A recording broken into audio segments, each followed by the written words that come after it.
Well, I'm here with David. Many of you know David from playing drums, perhaps, at our church. But tell us, how long have you been at Emmanuel? David Johnson. How long have you been at Emmanuel? Kind of tell us your journey. Yeah, I've been at Emmanuel since we moved back, which is about 2019. Okay. However, I've known Chris for at least half my life now. He was my pastor back in North Heights and through all the youth and confirmed me and whatnot. So when we moved back, it was exciting to finally see his new church and be a part of it. That's awesome. Yeah. So obviously you and I have had conversations over the last several years as you've played and gotten involved in all those different things. I've seen your kids grow up and your daughters come into this world, which is fun. One of the things that I didn't know about you is that you are pretty passionate, I would say, about politics. Tell me, like, how did you develop that passion for politics, and what does that mean to you? Yeah. So I've had this said a few times recently, and I realized that I'm not really passionate about politics. Right. I'm passionate about the future and kind of how to make the best future for not just like us at the table, but my family as well. And now since becoming a dad, it has just blown up even more. Like I want the most perfect place for my daughters and my wife. And politics is just one of the levers that we're able to use to help shape that. So all of us are familiar, I mean, most of us are familiar with the idea of like every 4 years we vote. And for many, that is sort of like, yes, I'm politically engaged, every 4 years I vote. You've gone further than that. Tell me about your journey of figuring out how you could personally be involved in the process. Yeah.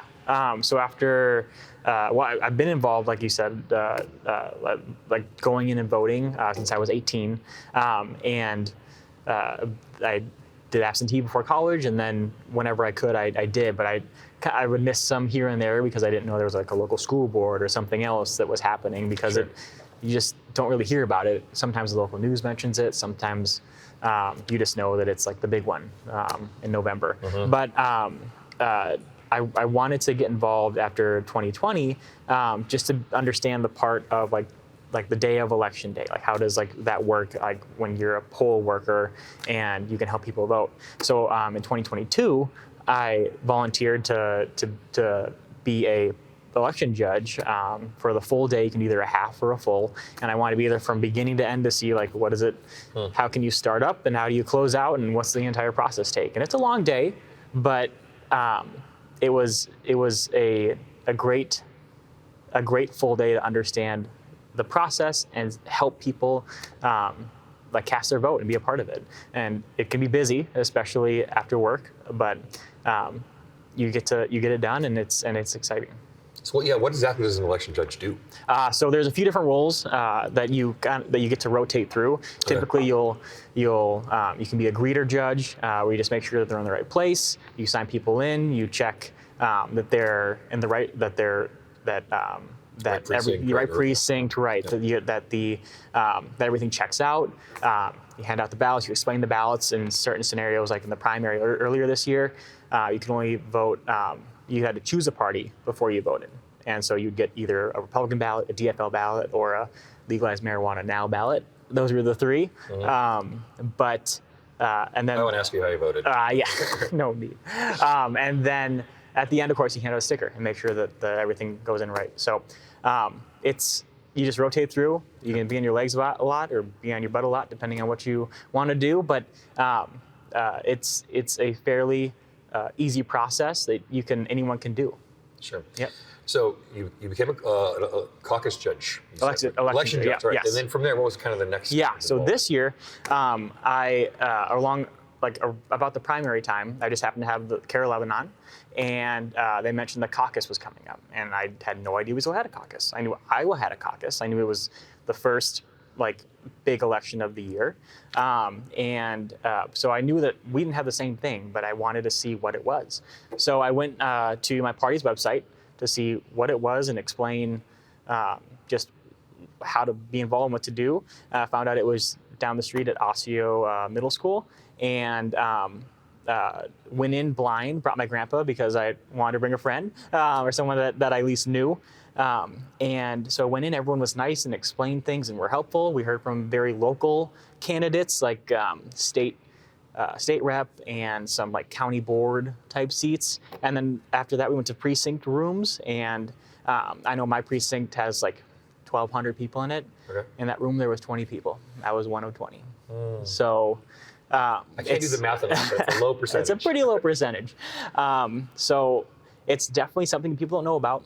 Yeah. And it's something that we're able to kind of start grassroots to you go there and essentially can submit different either changes you want for amendments in the party platform or things added or taken away. And so that's kind of the start of changing things that you want to see change for your whatever party's platform that you associate with. So what's the next step from there? From there, so you sign up if you want to be a delegate at all, and then you can move on to the next step, which is the Senate, like the state Senate convention. So you have your state Senate and your state rep that are in kind of the same, very smaller part of your like county. And so we went, this was at Wayzata High School, so another part, again, close to me, didn't have to travel far. And we nominated our state rep that we heard from at the caucus, heard some more from her here, and filled out some paper ballots on what we wanted to move forward to the next level of those amendments that people submitted caucus night. So everything that was submitted caucus nights comes on a sheet of paper. It's explained, you can ask questions, and then you can vote yes or no, and then they tally it, and it gets moved on to the next level. And then a larger group comes at the congressional level. So I forget how many total congressional seats we have in Minnesota, but mine is currently occupied by Dean Phillips, and he's leaving, so it's a totally open seat. And so it's kind of one of the bigger races in Minnesota. You know, it's interesting. It strikes me as you say this that, you know, I think for many of us, we see these lawn signs in people's yards, and beyond the top ticket, we may not know who those people are. Right. I know that I've personally in elections gotten in there and realized I know nothing about these candidates, so I'm voting exclusively on party. Right.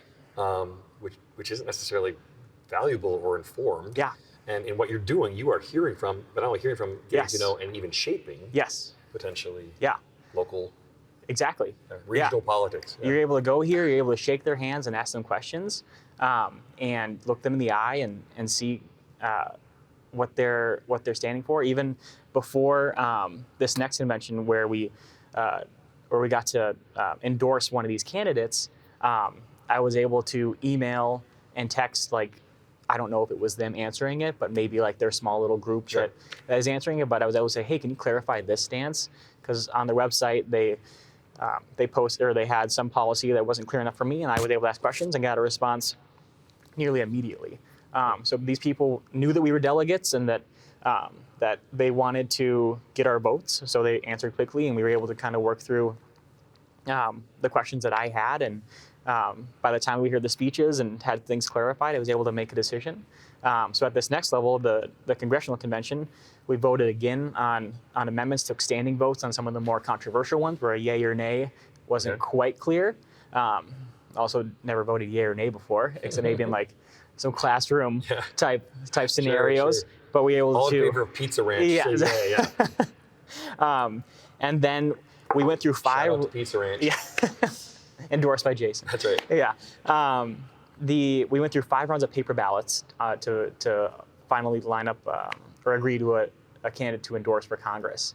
And then the final step after that was the state convention. So those delegates that participated, initially I was an alternate, but since not enough people showed up for my district, I then became an actual delegate. Yeah. Same with the state convention. At the state convention, there were 2,500 seats available essentially for the entire group. So like based on like the population, 2,500 was the number that was allowed to be like total delegates. So after seating everyone, because they have to call everyone to be seated, verify names and whatnot, and since I was still technically an alternate, I was seated, and after that there was only about 1,100 people that were seated out of the 2,500. So pretty light for the entire state. Yeah. And this is a bit farther for those, for like some parts Sure. of the state. I mean, for me, it was just from Maple Grove to St. Paul. For others, I mean, you're traveling from northern Minnesota, International Falls maybe, and having Sure. to get hotels and whatnot. So it's a bigger commitment. But from that up there. percentage is still, consistent with that Right. 20 from Right. the very beginning of the process. Yeah. Yep. Exactly. So there's definitely plenty of seats open for people Yeah. to be involved. So, I mean, that's amazing, and thank you for the details on that. That sounds like an enormous time commitment, though, in this year for you. It sounds big, but all in all, it's probably about 36 hours. Total. Of So engagement yeah, with- yeah, with most of the time being at the state convention, which went over 2 days. Obviously, it wasn't straight. I got to go home and sleep, but Yeah. it was over a 2-day period. Where the other ones prior were like the caucus was like 2 hours, and the other two were like about 4 hours or so, and then just the big ones put over 2 days of the state convention. So I think 36 hours every 2 years was a pretty easy commitment for us. I mean, I have 2 little girls, and my wife was free all those weekends that I was able to help or able to go and volunteer at all of these. I mean, yeah, 36 hours. You think about it every 4 years. I mean, to be able to actually be informed, have an impact, get engaged. Yeah. I think so often we go into elections, having heard stump speeches, as opposed to like actually talking with and hearing from and informing Yeah. our candidates. Let me ask you this. So in 2020, it was an opportunity for all of us because suddenly it feels like the curtain was pulled back a little bit because suddenly we're seeing behind the scenes and all, there's these different theories about what's happening. And, Yeah. I think for some people that was actually pretty discouraging. Like, democracy is broken. Right. Having now pulled the curtain back a little bit yourself on the process, and I know I didn't prepare you for this question, but did you walk away? Have you walked away? Are you currently more encouraged, discouraged, frustrated? Where are you at? So I think from a broken standpoint, there are certainly things that still need to be fixed. But I think a big kind of component is the involvement just in general. In the last election, only 37% of Christian age voters or voter age Christians voted. So 37%. 37%, and this is according to the Family Leader out of Iowa. So to me, it's like we were so discouraged even prior, leading up to all the brokenness that we saw in 2020, that we just didn't want to participate at all. So it was like, if this isn't going to work, so why should I even show up? And to me, seeing first with the caucus and everything else, like, okay, there is a process here that we don't know about, or I guess that we have forgotten about. Okay. And being involved in it does allow us to have that voice. And I did see, especially at the state convention, that it was a pretty good mix of ages there. So there were a lot of people that were my age, because I think typically in these processes you think like it's an older person who'll show up, like a grandma or a grandpa, Sure. Somebody that's retired, and it wasn't the case. There are more people getting involved, especially at my age and younger, that want to see positive change occur and make things. I mean, kind of, in my case, I want the future to be the best that it can be for my girls, and again, this is just one lever to help make that happen. So for those, and those watching, the 37% might be representative of Minnesota as well, or even our congregation.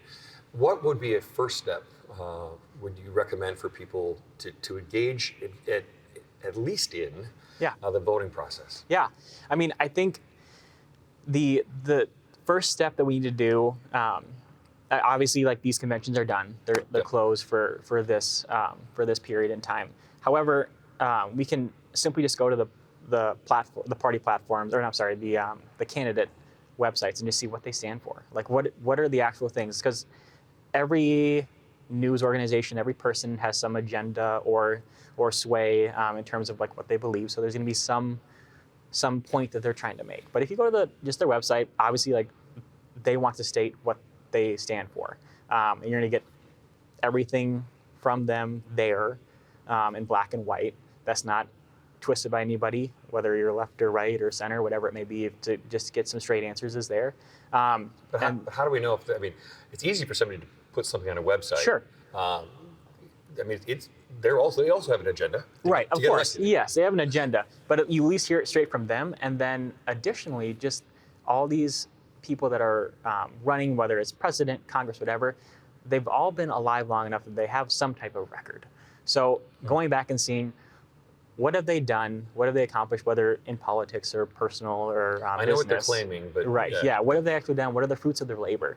I mean, that's what that's what God tells us is look at the fruits of their labor. And we all, we all want to represent Christ the best that we can, and just taking our biblical beliefs and looking and align and seeing where they align from a policy standpoint that you see on their website, and then the truly like the fruits of their labor. Will help you guide you to make a decision on election day. So like that's the first step, just participating in the election. Yeah. The primaries are done as well. So at this point now it's just November where we make the big decisions. But you can, even for this November election, you can sign up to be a half-day election judge just to dip your toe a little bit and see how that process works. And then when the next election comes around in 2 years, is sign up for your caucus. Go see and have some conversations with your neighbor. Because besides having my grandpa there, I didn't know anyone else, but we still had a lively discussion. Some people brought things up, and I had questions on, what do you mean by that? How would this work? Who would pay for that? And just walking through these random neighbors that I've never met, what their ideas are. Because we all have ideas on how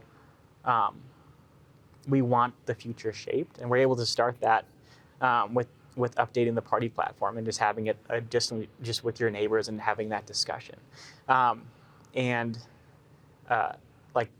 one of the things that my wife and I always talk about is like Jesus doesn't tell us just like sit back in the shadows and be afraid. Like we're meant to go and maybe flip a table here and there.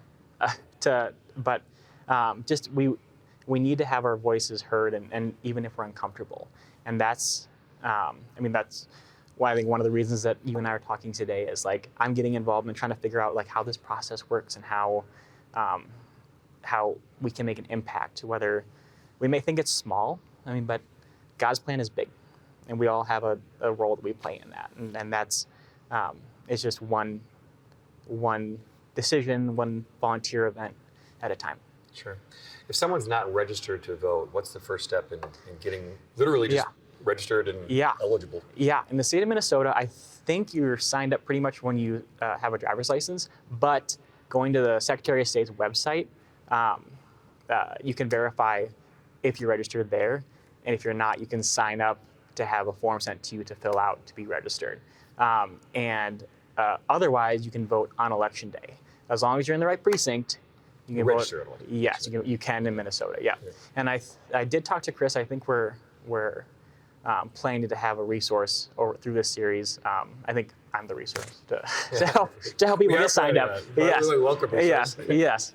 To be able to help people, because some people, that's honestly a deterrent for some people to show up. Is like, I don't know if I'm at the right place or where to go, so I'm just not going to go. Yep. And the polls open early and they close late. I think they open at 7, and I should know this since I've worked there a few times. They open at 7 and close at 8 p.m. So we have a very long day to be able to swing by and make that vote.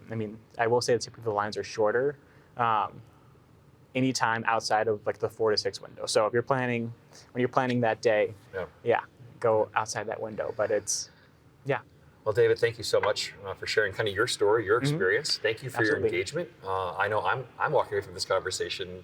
It's never occurred to me to get involved the ways that you have. Yeah, so me neither. I appreciate it. Yeah, it's kind of like you said with the lawn signs. Like, who is this guy? Who endorsed this person? Why are we here? And voting should never be any, mini, miny, mo. No, it should not. Yeah. All right. Well, thank you, David. Thank you.